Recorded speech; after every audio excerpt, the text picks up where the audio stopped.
रामनाथ कोविंद जी की बात की उन्होंने, राष्ट्रपति हमारी माननीय द्रौपदी मुर्मू जी की बात की, उन्हें आप बना तो दिया, लेकिन उनसे आपने पार्लियामेंट के जो अभिभावक है उनको आपने गृह प्रवेश में बुलाया तक नहीं, उन्हें कोई सम्मान नहीं दिया।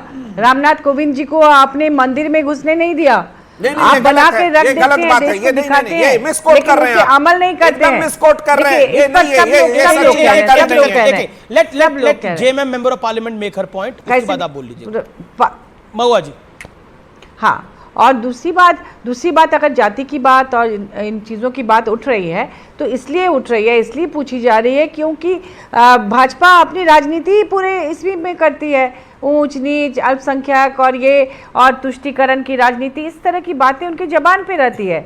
इसलिए लेकिन Mahua ji, with all due respect to you ma'am, इस तरह से इधर से बातें आती हैं। Mahua ji, with all due respect, BJP की राजनीति तुष्टीकरण के इर्द गिर्द तुष्टीकरण का आरोप लगाती है, तुष्टीकरण के ऊपर बातें रखती है। हाँ। वो बात बिल्कुल आपकी जायज है। आपने बोला बीजेपी की पॉलिटिक्स में अपीजमेंट, खास तौर पर जो मुस्लिम्स को होता है उसको वो काउंटर करते हैं अपने तरीके से, लेकिन जाति की पॉलिटिक्स कभी अच्छा, मैं आपको बताऊं, आप बार-बार कह रहे थे उस समय बीजेपी ने उस ढंग से नहीं करी क्योंकि वो काउंटर प्रोडक्टिव है बीजेपी की पॉलिटिक्स की। देखिए, मैं आपको बता रही हूँ, अभी आपने कहा ना पत्रकारों से जाति पूछी थी, वो क्यों, किस कॉन्टेक्स्ट में पूछा गया, इसको भी तो जानना जरूरी है। आप सिर्फ कई बार होता है कि आप सिर्फ एक बड़ा बयान आ रहा है, एक बड़ा बयान आ रहा है, देश के वाइस प्रेसिडेंट ने बड़ी स्टेटमेंट दी है, हम ऐसे संगठन पर हमें गर्व होना चाहिए। आरएसएस के बारे में बोले हैं, आरएसएस पे बोले हैं जगदीप धनखड़ वाइस प्रेसिडेंट कि आरएसएस देश के लिए समर्पित संगठन है और आरएसएस की शाख जो है वो बेदाग है। ये कहा है आरएसएस के लोग देश की सेवा के साथ जुड़े हैं। आरएसएस पे खुल के बोले हैं Jagdeep Dhankhar, vice president of India ने आरएसएस की जम के तारीफ करी है। राष्ट्रीय स्वयंसेवक संघ एक पुराना सांस्कृतिक संगठन है, उसकी जम के तारीफ करी है जगदीप धनखड़ ने, देश के वाइस प्रेसिडेंट ने। सुनील यादव, महुआ माझी, आपका रिएक्शन इसके ऊपर, विवेक भी इस पर रिएक्ट करना चाहेंगे। पहले सुनील अमीश भाई 30 सेकंड। जी अमीश भाई, जगदीप धनखड़ जी ने यह कहा कि आरएसएस देश के हित में है या देश के लिए समर्पित है। आरएसएस देश के लिए समर्पित है या नहीं है, लेकिन धनखड़ साहब आरएसएस के लिए समर्पित हैं।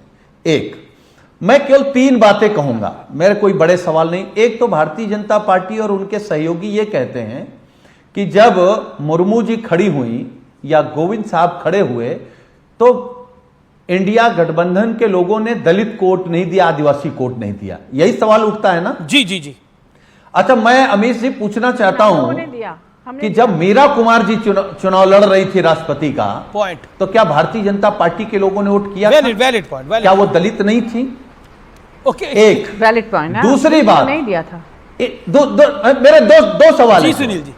दूसरी बात यह है कि आप भी चाहते होंगे इस देश में सब बराबर हो जाएं, लेकिन अगर हम आपसे पूछें कि इस देश में बड़े एंकर ओबीसी, एससी और आदिवासी कितने हैं, कितने बड़े पत्रकार हैं, कितने बड़े व्यापारी हैं, कितने बड़े अधिकारी हैं, तो आपके सामने भी संकट आएगा।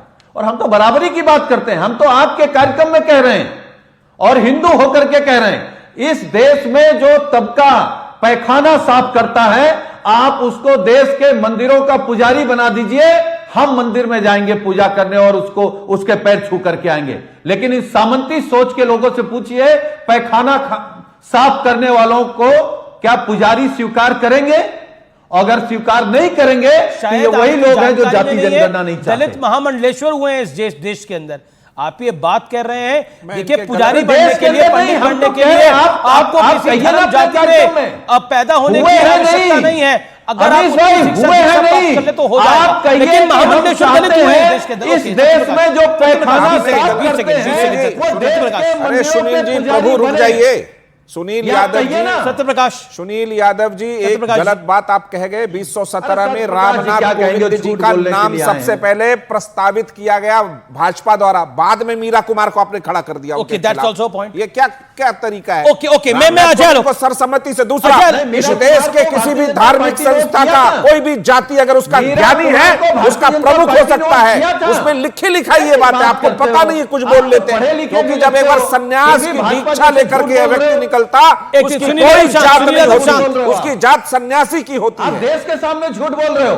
अरे क्या झूठ? आपको फैक्चुअल जानकारी नहीं है, क्या फैक्चुअल जानकारी नहीं है। सन्यास लिया व्यक्ति का कोई जाति नहीं होता। भारतीय जनता पार्टी आरएसएस के लोगों ने दिया तो सन्यास लिए हुए व्यक्ति की कोई जाति नहीं होती, वो सिर्फ सन्यासी होता है। इन सामंतियों ने दलित महिला को दिया परिवार घर में है या ना? सुनील यादव थोड़ी सदन में, डिंपल यादव कुछ भी बोल रहे हैं। अच्छा, क्या सर इस देश की विचारधारा ये है, इस देश की विचारधारा ये है, यहाँ वाल्मीकि जी की रामायण पढ़ी जाती है? ना, सुनना पड़ेगा सर, सुनना पड़ेगा। आपने बोला हम उस देश के वासी हैं जहां वाल्मीकि जी की रामायण पढ़ी जाती है, जहां यदुवंशी वासुदेव कृष्ण की पूजा अर्चना होती है। आप क्या बात करते हैं? यहाँ भगवान कृष्ण की पूजा होती है। ये देश कृष्ण की धरती है, कहा जाता है ये राम कृष्ण की धरती है। आप बात करें सामंतवादी सोच है, ये बात सामंतवादी है। ये मैं फैक्चुअल बात बता रहा हूं आपको सुनील जी, ये फैक्चुअल बात है, इसके अंदर कोई जिसे कहते हैं कोई गलत बात नहीं है।